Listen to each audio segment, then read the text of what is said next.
आज आम्ही जाऊ राहिलोय किम डोंगरावरती. तो गवत पाहिलाय 2 दिवसाचा काहीतरी भरपूर होऊन जात. हजारो वर्ष अगोदर आहे त्या खेकडाची खोपडी. इथून वरती चढायचं आहे आणि घर भांडू असे पण म्हणतात. ते हे पंजाचे निशाण पण आहेत. इकडं आहे महादेवाचे पिंड. फिरायचं तर होतच, त्या कारणाने आम्ही मग आपण आता इथून उतरणार आहे.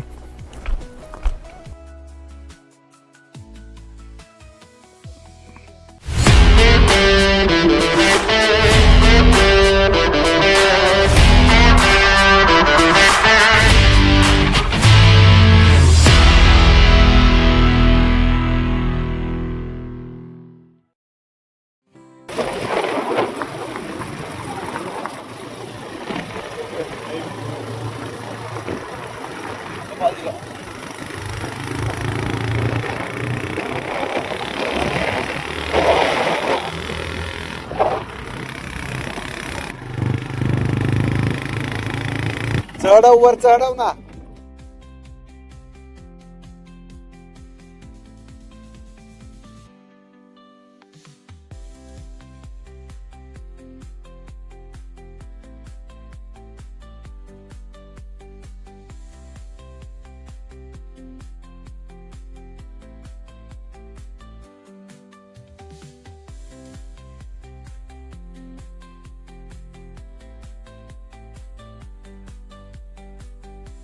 तर कशात मित्रांनो, स्वागत आहे आपल्या एका नवीन व्हिडिओवरती. आणि आज आम्ही जाऊ राहिलोय किम डोंगरावरती. मी आहे, माझ्यासोबत माझे मित्र आहेत सोनू आणि जनार्दन. तर आपण गाडी किमच्या पायथ्याशी लावलेली आहे.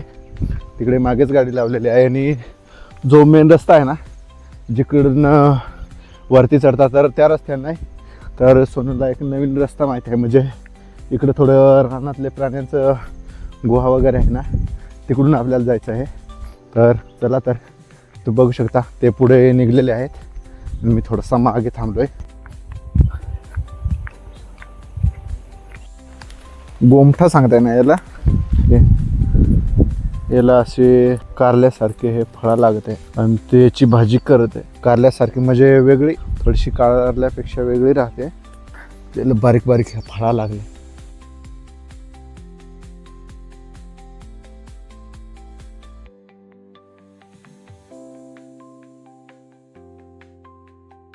आहे त्या खेकडाची खोपडी. तुम्हाला मी जवळून दाखवतोय.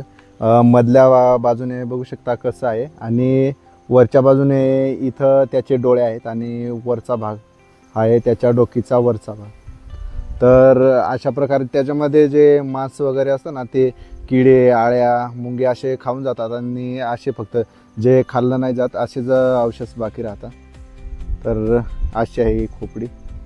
तर आपल्याला आता ना इथून वरती चढायचं आहे. आणि ही एक पाण्याची झरी आहे, आणि इथूनच आपल्याला आता या झरीने जायचं आहे. बघू बरं आपल्याला या झरीने काय अनुभव येतो. आपण अशा पावसाळ्यामध्ये इकडून काय गेलो नाही, तर आपण आता इथून जाऊ. त्याच्यासाठी एक आपण दांडा घेतला आहे.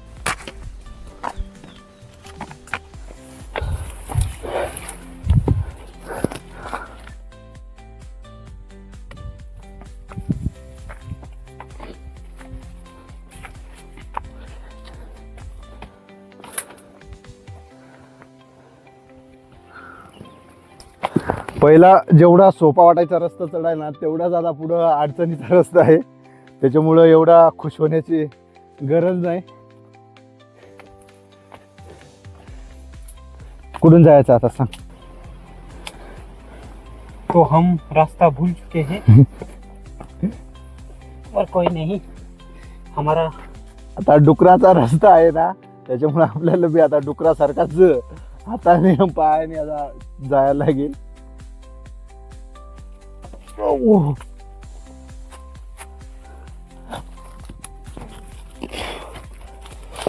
आता तर मला पूर्ण गॅरंटी आहे. हा पाय इथे रानातलं जो वाघ वगैरे राहतो ना, त्याची इथं विष्ट आहे. तुम्ही बघू शकता इथं एवढं. आणि आपण त्याच रस्त्याने आलोय. आता असं झालंय का खाली जायचं का वरती जायचं तेच कळत नाही. पहिले आता सोनूला विचारू. सोनू ताजी वीज कुछ नाही ती पावसाळ्यामुळे धर व्यास टाकलं तरच काय. इथं ताजी आहे तेसाठी आपली तर- भाजी कधी बी होऊ शकते तेसाठी तर- त्याच्यामुळे हे आणलं आम्ही सोबत दांड ना पिस्तूल ना रणगाडा ना तोफ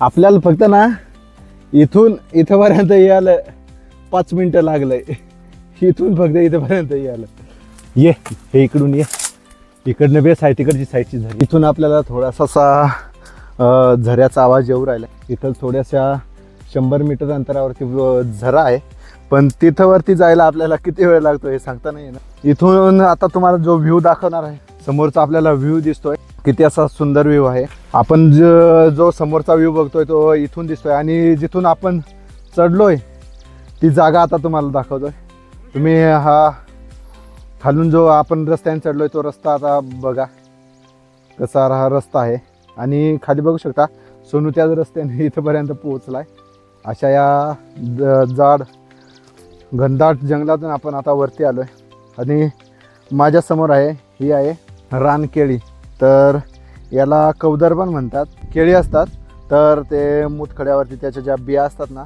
त्याचं पाणी करून पिलं जातं तुम्ही हा वरचा नजारा बघू शकता इथं थोडीशी पाण्याची झरी दिसू राहिली आणि आपल्याला तहान पण लागलेली आहे तर आपण आता थोडंसं वरती जाऊ आणि तिथं पाणी पिऊ चल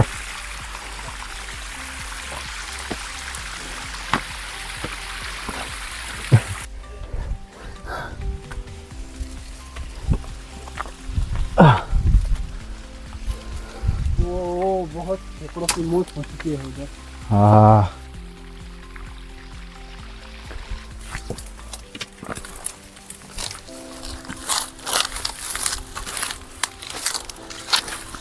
आजूबाजूला खूप असा पक्ष्यांचा आवाज येऊ राहिला आहे आणि इथेही तुम्ही झरी बघू शकता या झरीने आपल्याला थोडंसं वरती जायचं आहे आणि त्याच्यानंतर इकडच्या साईडला एक रस्ता आहे तिकडून आपण वरती चढू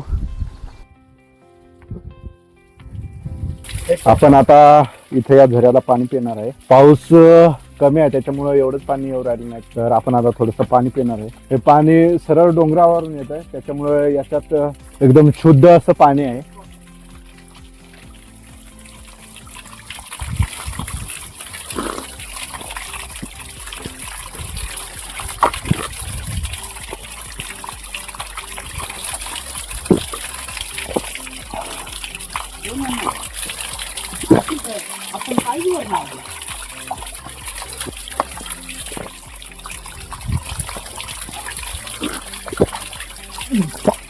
बिस्लरीच्या पाण्यापेक्षा शुद्ध त्याच्यापेक्षा एकदम गोड पाणी आहे इथे एक छोटीशी गुहा आहे पण त्याच्यामध्ये पण एवढा काही मोकळा रस्ता नाही छोट्या मोठ्या भरपूर या टेमडोंगराला गुफा आहेत आणि आम्हाला तरी वाटतंय का अजून आमच्यात तिघांमध्ये कोणी या केमडोंगराच्या पूर्ण अशा गुफा बघितल्या असतील आणि कुणी जर या केमडोंगराच्या गुफा बघितल्या असतील सांगा का कुठे सर्वात मोठी गुफा आहे या केमडोंगराला समोरचा हा तुम्ही व्ह्यू बघू शकता किती असा सुंदर व्ह्यू इथून दिसू राहिलाय आणि इकडच्या साईडला भोवर म्हणजे जे मधाचाच प्रकार आहे ना ते आहे त्या कड्यामध्ये आपण आता थोड्या वेळात तिकडे जाणार आहे जे रानातलं झाड दिसतंय ना याला घर भांडू असे पण म्हणतात तर जे आजी आजोबा होतं ते सांगायचे का याची म्हणे एखादी काठी जर कुणाच्या घरावर नेऊन टाकली तर तिथे संध्याकाळी किंवा दुसऱ्या दिवशी भांडण होऊ शकतात असे ते सांगायचं तोडून आणि एखाद्याच्या घरावर टाकून पहा म्हणजे तुम्हाला पण लक्षात येईल काय रेज आहे का खोटं आहे ते तुम्हाला पण कळेल आणि त्याचे पानं बघू शकता पानं आणि जवळपास 7 ते इंच एवढं हे मोठं त्याच्यामध्ये इथून चढणार आहे थोडंसं वरती हा कडा बघू शकता किती असा जबरदस्त सरळ कडा आहे आणि त्याच्यावरतून झरीचं पाणी येऊ राहिलंय आणि या दगडांमध्येच असणारी ही एक रानातलं गवत आहे पूर्ण दगड आहे आणि त्याच्यामध्ये थोडंसं माती वगैरे आहे त्याच्यामध्ये हे गवत वाढू राहिलंय आणि इकडं भरपूर असं गवत पूर्ण डोंगराला या कड्याला असं गवत आहे. चला तर इकडच्या साईडला पण भरपूर असं गवत आहे. आपण आता या कड्याने जाऊ आणि काहीतरी आपल्याला एकदम जबरदस्त मस्त अशी दगड भेट. एकदम मस्त असा कडा आहे आणि त्याच्यावरून पाणी येऊ राहिलंय आणि पावसाळ्यामधलं इथला नजारा बघायला तुम्हाला एकदम पावसाळ्याच्या दिवसामध्ये एकदम मनमोहक असा वाटेल.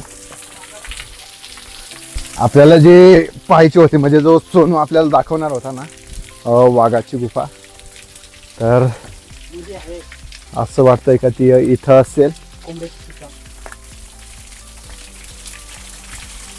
कारण की इथं भरपूर अशी जागा आहे मोकळी आणि त्याच्यामध्ये पण जायला रस्ता आहे आणि त्याच्यामध्ये हाडं पण आहेत जे त्याने प्राणी वगैरे खाल्ले असतील ना त्याचे हाडं पण आहेत मध्ये. बरं.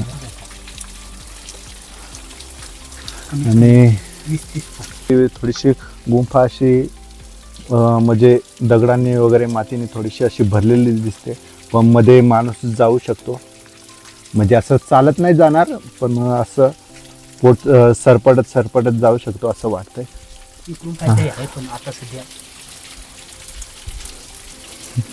आणि तुम्हाला खोटंच वाटत असेल तर इथं पंजाचे निशाण पण आहेत.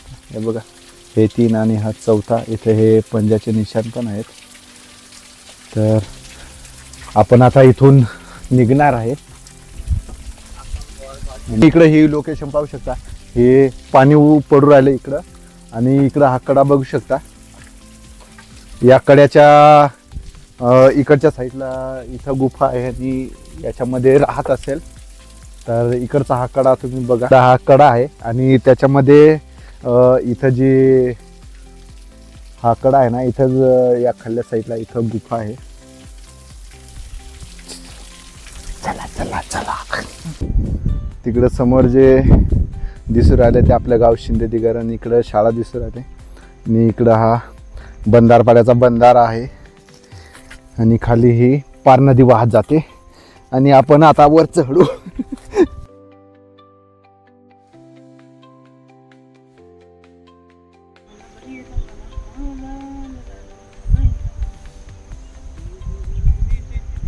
आपण आता इथपर्यंत पोहोचलोय या कड्याच्या अर्ध्यापर्यंत आणि ज्या रस्त्याने आलोय ना तो हा रस्ता आहे आणि खाली आपलं शिंदे दिगर गाव आहे.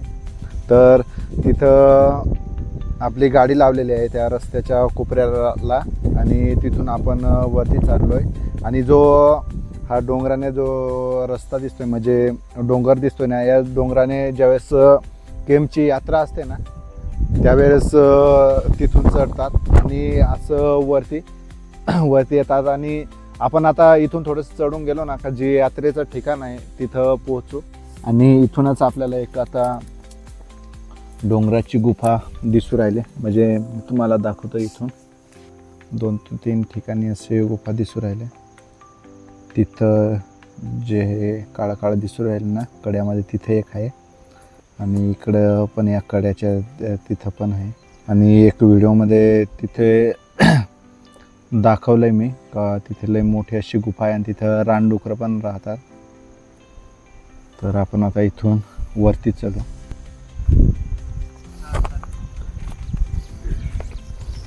इधर से गिरे तब भी मौत हो जाए.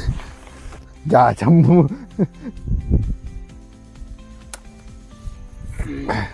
चढ पहिले वर. हे इकडून चढ. हे आठा ती दांड्या ठेवाडच पडलंच ना तर मग नाव नाही सांगायचं.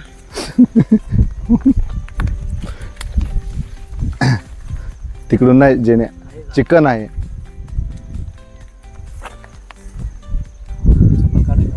हाँ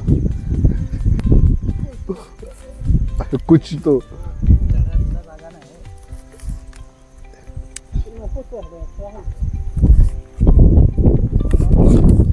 चाल तू वर देईन मी बरोबर. हा धर.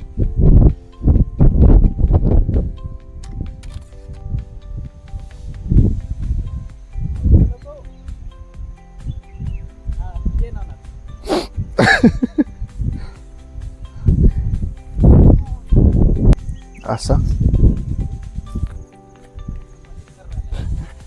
कसा नो एक अडचण गेली नाही का दुसरी पुढं आहेच. हे इथून जाऊ ना आता इकडच्या साईडने मागचे. थांब मला पाहून येऊ देतो. हा अड चड्डी ओली झाली ती नाही दिसत आणि ते माती ओली आहे. ये हे इथून ये. अरे हे तू इकडून ये.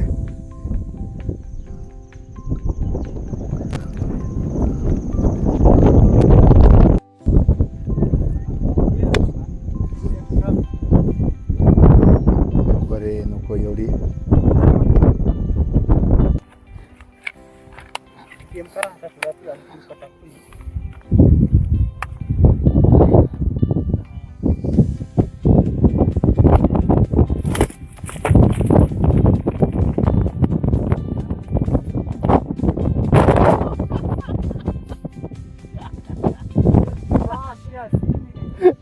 इथे या दगडी लोटण्याचं कारण म्हणजे असं का एकदम कड्याला या दगडी होत्या आणि खाली माणसं वगैरे गाई बैल चरायला किंवा मग लाकडं आणायला येतात.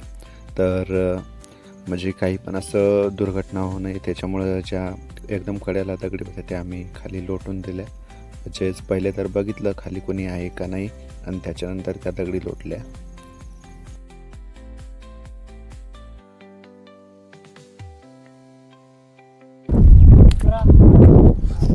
आपण आता या कड्यावरून वरती चढलोय आणि इकडच्या साईडला आहे यात्रेचं ठिकाण. तर आणि इकडच्या साईडला आहे मंदिर आहे महादेवाचं. आपण आता या मंदिराकडे जाणार आहे पहिले तर.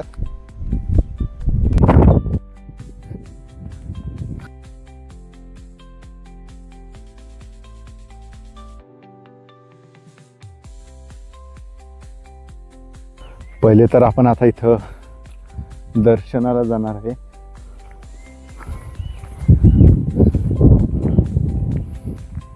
आपण आलोय आता मंदिराजवळ आणि इथं ही होम हवन करण्याची जागा आहे आणि इकडं आहे महादेवाची पिंड आहे आणि नंदीची मूर्ती आहे आणि तिकडं काचाच्या पेटीमध्ये दिवा आहे आणि इकडच्या साईडला एक शेंदूर लावलेली ही दगड पण आहे.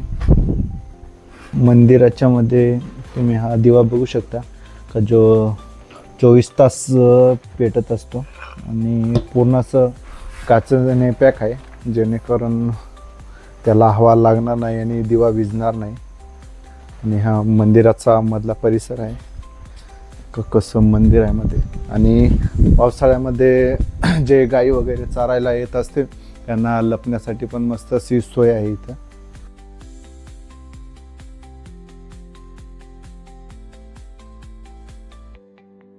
आपण आता इकडं मंदिराचं म्हणजे महादेवाचं दर्शन घेतलंय आणि इथून आपण आता यात्रेच्या ठिकाणी जाऊ आणि तिथून केम मातेच्या दर्शनाला जाऊ.